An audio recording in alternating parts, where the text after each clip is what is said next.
O título da mensagem de hoje, ela fala os dias atuais. Os dias atuais antes dos últimos dias. É muito conhecido alguns textos que nós vamos ler, mas esses textos nos traz algumas coisas que vai nos ajudar a despertar para esses dias que nós estamos vivendo. Eu queria que vocês abrissem a Bíblia de vocês em 2 Timóteo, um assunto bem conhecido, em 2 Timóteo, capítulo 3.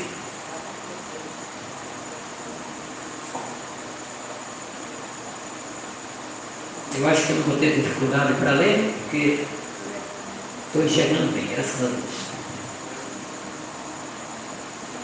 2 Timóteo, capítulo 3, acharam?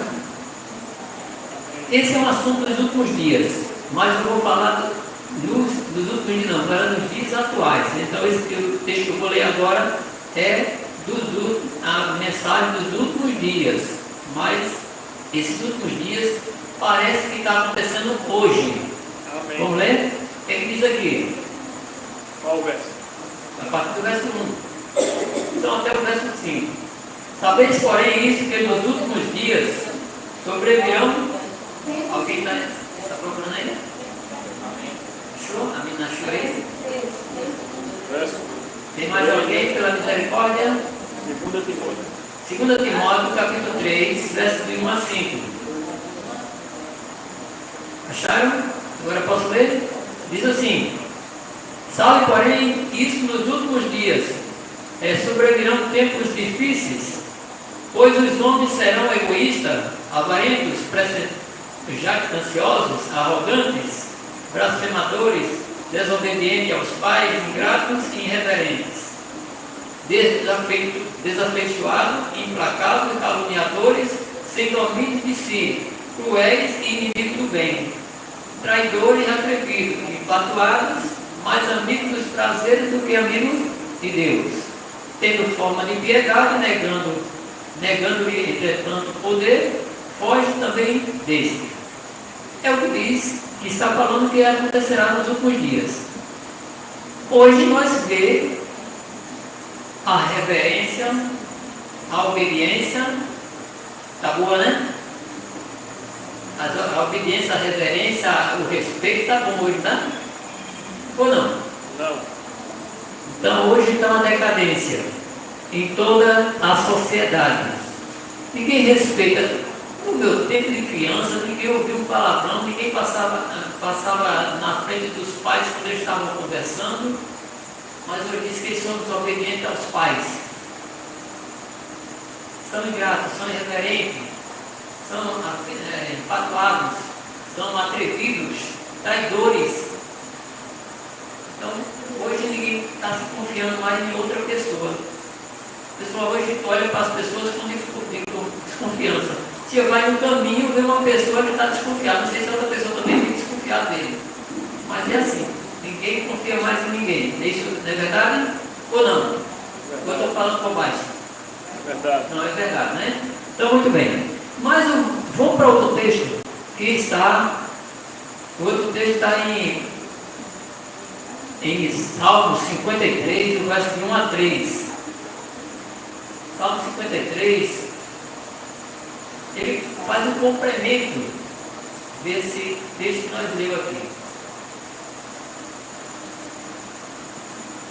53, verso de 1 a 3.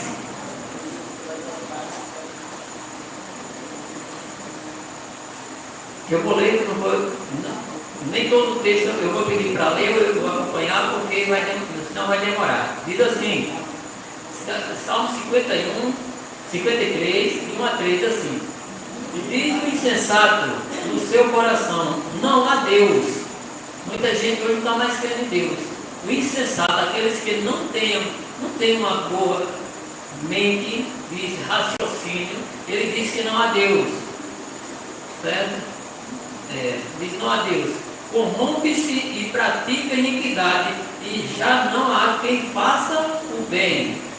Eu agora há pouco, antes de sair de casa, eu estava passando na televisão uma pergunta lá, que se a pessoa trocasse a mala e chegasse, se alguém aqui assistiu, o Globo estava passando, se trocasse a mala no aeroporto, se a pessoa pegasse a mala errada e chegasse em casa, tinha 500 milhões naquela pasta. E se ele devolvia ou não, ninguém queria devolver. E todos ali, todo mundo é honesto, mas nessa hora ninguém quer devolver. Né? Mesmo não sabendo quem é o dono, mas não quer ficar com o dinheiro. Pode até devolver a mala, mas o dinheiro não. Então, ele diz aqui que não há quem faça o bem. Não existe mais quem queira fazer o bem. Isso é maldade. Quanto a mim, porém, desculpa, estou lendo, desculpa aqui. Verso 2. Do céu olha Deus para os filhos dos homens. Deus está olhando do céu. Do céu olha Deus para os filhos dos homens, para ver se há quem entenda, se há quem busque a Deus. Deus está olhando. Se tem alguém para buscar Ele, se alguém está clamando a Deus, buscando a Deus. Diz o verso 3: todos se extraviaram, juntamente se corromperam. Não há quem faça o bem, não há nem sequer um. Está vendo? Deus está dizendo. Deus está olhando do céu à terra para toda a humanidade e diz assim: não há quem faça o bem, não há um sequer. Quer dizer, mesmo como diz Isaías, aquele que nós faz que acha que é tão justo, não passa de trato de imundícia. É o que diz Isaías. A maior justiça que a gente faz nesse mundo para Deus é como um trato de imundícia. Quer dizer, nós não faz coisas de valor. Então Jesus nos busca pela sua misericórdia, pela sua graça. Não é porque a gente merece, não. A gente não merece nada. Nós não temos coisas boas para oferecer. Mas vamos lá. Continuando. Em Mateus, capítulo 24, de 37 a 39, se alguém quiser ler, pode ler, eu não vou olhar ler, fala sobre Noé e o tempo de Noé para o tempo de hoje. Jesus dizendo que o tempo dos últimos dias será como no tempo de Noé. O pessoal se casava, vivia de festa, alegremente, vivendo, e até que só vier dar conta. Noé passou 120 anos dizendo que ia haver um dilúvio, mas só vieram se dar conta quando a chuva chegou, quando a água subiu, porque o pessoal vinha ver. Então será como nos últimos dias, o pessoal está aí fazendo a mesma coisa, é festa, tudo, né? É casamento, é festa, é baile, é lugares que não devem ir, fazendo tudo que o mundo oferece. Não está se importando do que pode acontecer amanhã, o que está para vir. Ninguém está se importando do que está para vir, não. Só vai sentir na hora que vier. É o que aconteceu. Alguém abriu aí para ver? Quer ler? Pode ler. Pois assim como foi nos dias de Noé, também será a vida do Filho do Homem. Porquanto, assim como nos dias anteriores ao dilúvio, comiam e bebiam, casavam e davam-se em casamento, até o dia que Noé entrou na arca. E não o perceberam, senão quando veio o dilúvio e os levou a todos. Assim será também a vida do Filho do Homem. Muita gente está pisada na cova, muita gente está pisada na porta do abismo do fogo eterno, porque não estão ligando para esse mundo, ligando para os acontecimentos, não busca a Deus. E Deus está olhando do céu à terra. Quem é que me busca? Não tem mais ninguém me buscando. Então, uma coisa que aconteceu, todo mundo conhece muito bem a parte da Covid. Quando chegou a Covid, ninguém foi fechado as igrejas, ninguém podia vir à igreja, ninguém podia estar em culto, ninguém podia estar na rua. O governo saía todo dia para levar pessoas lá no hospital, porque tinha uma pessoa internada no hospital, e ele levava e trazia todo dia saí aqui pelo Recife, de noite, de moto, não tinha um carro na rua, não tinha uma moto, não tinha um pedestre, até o ladrão subiu. E eu dizia, vai haver mudança, depois da Covid vai haver mudança. Quando passou-se a Covid, o pessoal agora só fica em casa de braços cruzados, no sofá assistindo os cultos pela televisão, online, e se acostumaram. Tudo é online, só pela televisão e nada mais. Então terminou a Covid e todo mundo vai voltar convertido, vai ser um estouro nesse mundo. Mas o estouro foi o contrário. Parece que as igrejas vaziou, o vento levou, vaziou.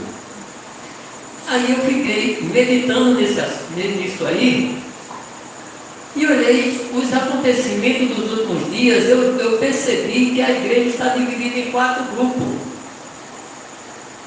A igreja em geral estava dividida em 4 grupos. Tem um grupo que são observadores, tem um grupo dos críticos, tem os envolvidos e tem os comprometidos. Agora, alguém pode pensar, qual é o grupo que eu estou desse? Mas a igreja está dividida em 4 grupos. Tem um que é só observador. Tem um que é crítico. Tem um que é envolvido e o outro é comprometido. Mas vamos lá. A mensagem vai dizer. Nós vamos deixar um pouquinho do Antigo Testamento para a gente ver alguns personagens bíblicos da Bíblia que tiveram uma vida que agradou a Deus. Nós vamos para a 2ª Crônica. Livro de 2ª Crônica, no capítulo 16, no capítulo 11, verso 16, do verso 5 em diante, ele fala da história de um rei, filho de Salomão, chamado Roboão. Roboão, ele fez uma reforma em Israel, em Jerusalém. Ele juntou todas as pessoas que temiam a Deus. Ele era um temente a Deus no momento, que depois ele se afastou de Deus e teve um castigo, mas se humilhou e voltou aos pés do Senhor de novo.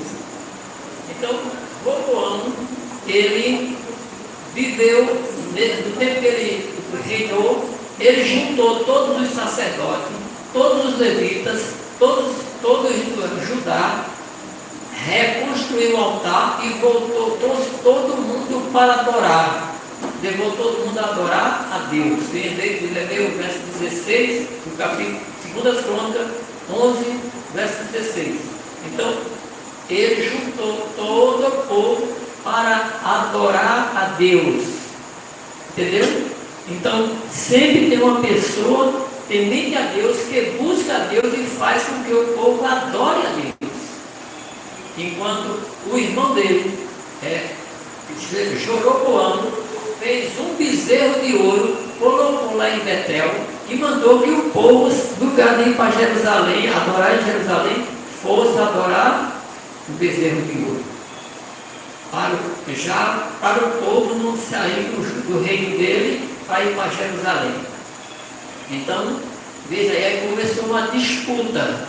Um queria que o pessoal fosse idólatra e o outro queria que o pessoal adorasse o verdadeiro Deus. E quem está certo? Aquele que levou o povo a adorar a Deus, Roboão. Passando depois de Roboão, veio Abias. Abias não foi tão bem, mas depois de Abias, ele veio Asa. Asa reinou apenas 10 anos. Mas foi os 10 anos de Asa com um tempo de paz. Asa, ele reconstruiu os muros, fortificou as cidades, reformou tudo, fez uma reforma e assim Israel viveu um tempo de paz. Ele diz o verso em 2 Crônicas 14, verso 7, ele diz que ele fez ali, chamou o povo, vamos aproveitar agora que é tempo de paz, tempo de guerra, nós não podemos construir. Isso o que é que quer dizer para nós? Que nós estamos num tempo que ninguém nos persegue, nós estamos num tempo que ninguém é proibido, e a igreja pode abrir o dia que quiser, nós estamos num tempo de paz, entre aspas, mas estamos em tempo de paz. Então o tempo que podemos sair para pregar o Evangelho. O que é que nós estamos fazendo? Então nós estamos em tempo de paz. É o tempo de Asa. Asa fazia isso, ele juntou tempo de paz, vamos aproveitar e vamos nos edificar para adorar a Deus, proteger o povo. Então foi 10 anos de paz que Asa teve. Então é o tempo de pregar enquanto o tempo está em tempo de paz. Depois disso aí, veio outro rei, que reinou 50 anos, Uzias reinou 55 anos de vida, e que ele fez, o que ele fez agradou a Deus. Você está em 2 Crônicas, capítulo 26, verso 5. E tudo que ele fez agradou a Deus e ele prosperou. Ou seja, quando você dedica a sua vida a Deus, para fazer a vontade de Deus, você é beneficiado, você cresce em todos os sentidos, porque Deus lhe abençoa. Você já foi abençoado por Deus somente em conhecê-lo, porque Deus já lhe ama antes de você o amar. Então, quando você dedica a sua vida a Deus, não pense que você vai ter prejuízo, porque você só vai ter lucro. O seu já vai dar certo, vai ser bem sucedido, porque você está dedicando àquele que é o Rei do universo, do mundo, é o seu Pai, de todos nós. Amém? Então, Uzias fez isso, 55 anos ele reinou e fez tudo que agradava a Deus e prosperou. Mas vamos mexer com mais alguém? Vamos ver aqui os jovens, sobre os jovens, em Salmo 119, versos de 9 a 11. Salmo 119, já viram, parece que estava marcado. Versos de 9 a 11. Diz assim: de que maneira poderá o jovem guardar puro o seu caminho? Aí ele responde: observando segundo a tua palavra. O salmista ele pergunta e ele tem a resposta. Como é que um jovem pode andar puro? Pode andar no caminho puro se andar na palavra de Deus. Ele andando na palavra de Deus, ele está no caminho puro. Agora, hoje em dia, a gente vê o jovem é pouco. Eu parabéns a cada um jovem que se encontra aqui, adolescente, que se encontra aqui. Por quê? Ele procurou o caminho do Senhor, enquanto muitos estão no mundo das drogas, envolvidos desde criança. Então, o jovem só está bem no caminho, se estiver no caminho do Senhor.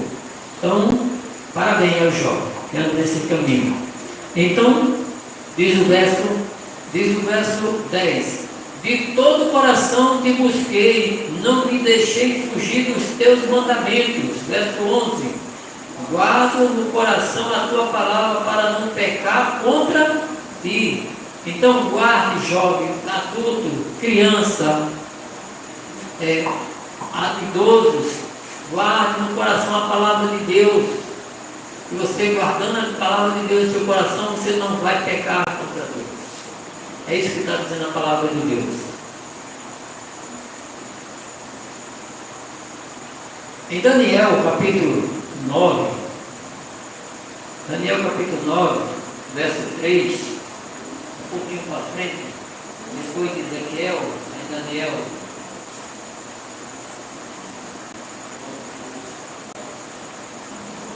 Aqui se trata da oração de Daniel, mas eu quero ler só o verso 3. 9, verso 3. Esse capítulo aqui é a oração de Daniel. A oração mais bonita, uma das orações mais bonitas que eu gosto na Bíblia. Essa oração é a oração para o cristão fazer todos os dias. E o verso 3 diz assim: voltei o rosto ao Senhor Deus para buscar com oração, súplica, com jejum, pano de saco e cinza. Daniel está dizendo que se humilhou diante de Deus. Ele buscou, suplicou, implorou, ali se prostrou. Ele fez tudo, ele vestiu pano de saco, ele jogou cinza nas costas, se humilhando diante de Deus. Por que era que estava acontecendo? Por que Daniel fez isso? Ele, dentro da profecia, ele compreendeu que o tempo que estava marcado dito pelo profeta Jeremias, que o tempo que era para o povo passar exilado em Babilônia seria de 70 anos. E esses 70 anos estava concluído. E agora ele fez oração. Depois do verso 3 em diante, você pode ler em cada, tem toda a oração de Daniel. Mais interessante dessa oração é que Daniel se humilha. Ele não se distancia dos erros do povo de Israel. Ele se coloca, nós, eu. Ele diz assim: foi meus pais que erraram, foi os reis que erraram, foi os príncipes que erraram. Ele diz: eu, nós somos transgressores, somos desobedientes, falhamos diante de Deus, não obedecemos a palavra, nós não obedecemos. Ele se coloca. Muitas vezes a gente diz: eu estou puro, vocês têm que se purificar. É assim? Não. Se eu estou no grupo, tudo que nós estamos naquele grupo somos iguais. Se estamos errados, o erro tem que ser de todos. Embora que tenha cada um, tenha os seus erros, mas nós não vai participar do erro, mas somos no meio, estamos culpados também. Daniel se colocava nessa posição. Não eu sou melhor, eu estou mais certo, eu estou mais puro. Não, isso não existe na oração de Daniel. É isso que admiro nessa oração de Daniel. Ele se coloca humildemente diante de Deus, apresentando os erros de toda a humanidade israelita. Por isso estão ali sofrendo 70 anos de exílio em Babilônia.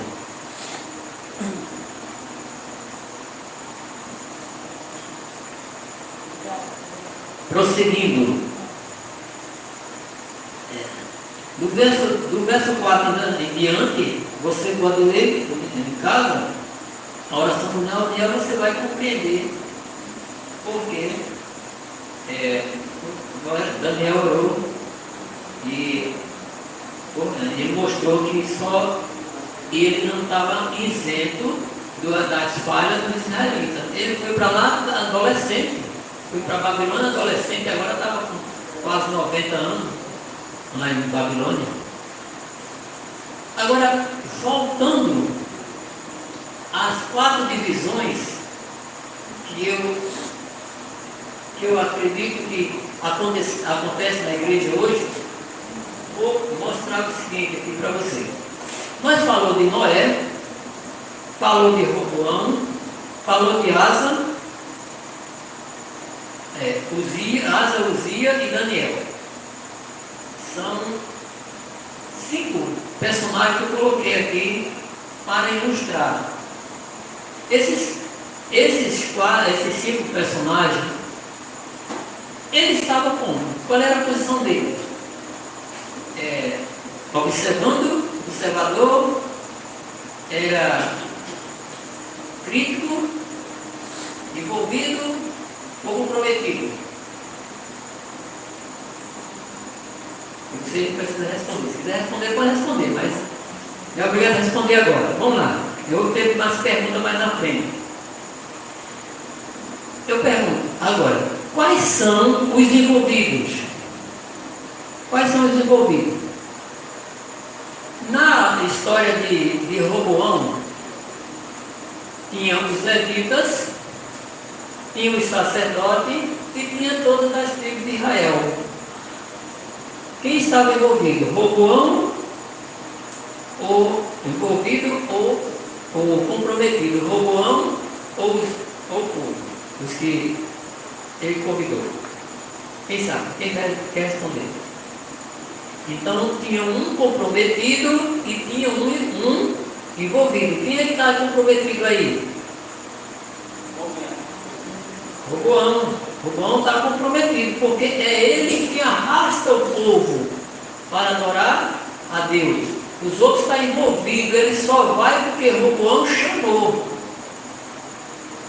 Então, aquele que está à frente, que busca, que vai atrás, que luta por aquilo, é o que está ali, está comprometido. Mas aquele que só acompanha, ele está somente envolvido.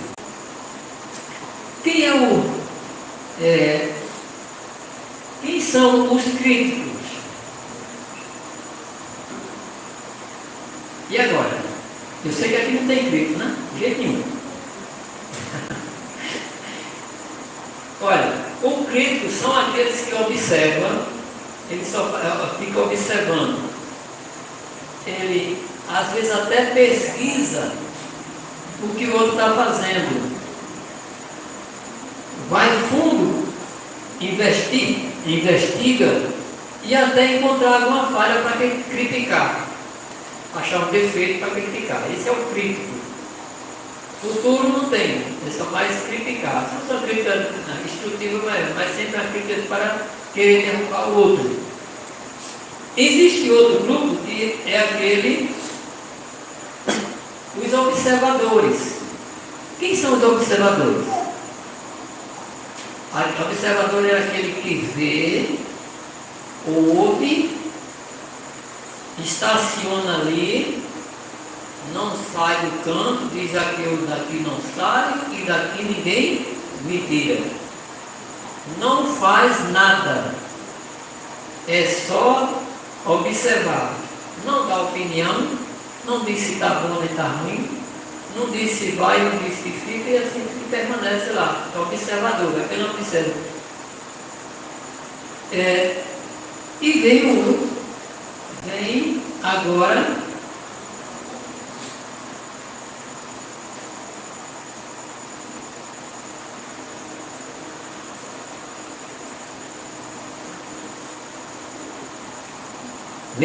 os comprometidos. Quem são os comprometidos? Comprometido é aquele que luta, vai atrás, escavar, encontra e acha um meio de colocar as coisas para funcionar. Esse é comprometido. Agora, ai daqueles que são líderes. Tem muitos líderes que são comprometidos, mas a carga é pesada. O que acontece com um líder comprometido? Quando existe muito estacionado, existem muitos que são apenas agora envolvidos e críticos. Então, o que acontece? Ele carrega toda a carga nas costas e não tem ninguém para ajudar. A carga é colocada nos ombros e não tem ninguém para aliviar o peso dele. Ele ali se correndo e ainda tem outro que vem atrás criticando. Quer fazer tudo sozinho. Tem outro que vai dizer, poxa, não deixou nada para mim, também não sai do canto, como é que vai dar nada para ele? Deixar ficar lá. Né? Então, é essa a maneira que acontece na igreja hoje. Temos que mudar um pouco. Veja, O que acontece hoje não há evangelismo, não se dá estudo bíblico, não visitam, não se envolve nos pequenos grupos, não quer compromisso com nada. Só buscam os seus próprios interesses, aquilo que vai lhe dar lucro. Isso vai acontecer depois da pandemia. A igreja esvaziou, porque não há compromisso mais. Era muito fácil sentar no sofá e assistir pela televisão, os pregadores pregando online. Então, não há compromisso mais. As pessoas estão buscando aquilo que traz interesse para ele. Eu queria fazer umas ilustrações e depois uma pergunta para nós encerrarmos. Veja, na parábola do filho pródigo, ele saiu, todo mundo sabe a história, ele saiu, mas quando ele voltou, vamos ver quando ele voltou. Quando ele voltou, mostra que o pai foi recebê-lo, não é isso? Recebeu ele. Então, o pai botou roupa nele, calçado, anel no dedo e matou um bezerro, um boi ali cevado e convidou o servo para cuidar e tinha ali o seu irmão que também não aceitou porque ele gastou tudo que tinha. Bom, esse acontecimento. Mas tem outra história, outra na Bíblia que mostra do pai que convidou, fez o convite para os amigos para o casamento do filho, nas bordas. Então, o que acontece? Eles não vieram. Mas, vamos dizer, numa festa de casamento, tem o dirigente que pode ser um padre, pode ser um pastor, né, para dirigir o casamento, mas ali entre o dirigente tem a noiva, o noivo, os pais dos noivos, tem os padrinhos e tem os visitantes convidados, né? Tudo bem. Então, vamos ver outra coisa. Jesus, no seu ministério, Jesus tinha um discípulo e tinha aqueles que andavam observando Jesus para criticar. Tinha aqueles que acompanhavam os sacerdotes, os escribas, os fariseus, para achar Jesus numa falha para poder matar Jesus, ou prender e matar Jesus. Era o plano deles. Então tinha um grupo de gente. Agora eu pergunto, dessas três ilustrações que eu apresentei aqui rapidamente, quem é que está comprometido? Essa palavra é uma pergunta bem difícil. Quero ver quem raciocinou um pouco. Quem está comprometido nisso aí? Sei que envolvido tem muitos. Vamos começar pelo do filho pródigo. Quem é que estava envolvido? E um filho, e um pai, e um irmão, e os servos. E agora, quem está comprometido? Pai. Todos acreditam que é o pai? Sim. Não, eu não vou responder agora, dizer a resposta certa. Mas vamos para a festa de casamento. Então tem os visitantes, tem aqueles que vêm só observar a noiva, tem aqueles que vieram que são os padrinhos, tem ali os pais, a família, toda ali. Então, termina a festa, quando termina o casamento, começa uma festa que todo mundo quer se alegrar. Quem está comprometido? Quem? O noivo? Será? Tá. Então vamos para o Jesus, agora vamos falar sobre Jesus. Jesus estava com os discípulos, acompanhando Jesus, as mulheres, aqueles que foram curados por Jesus. Tem aqueles que estavam ali para criticar, tem aqueles que estavam querendo matar Jesus, tem aqueles que achavam que procuravam Jesus numa falha, e os soldados ali ao redor de Jesus. Agora eu pergunto, quem estava envolvido? E quem estava comprometido?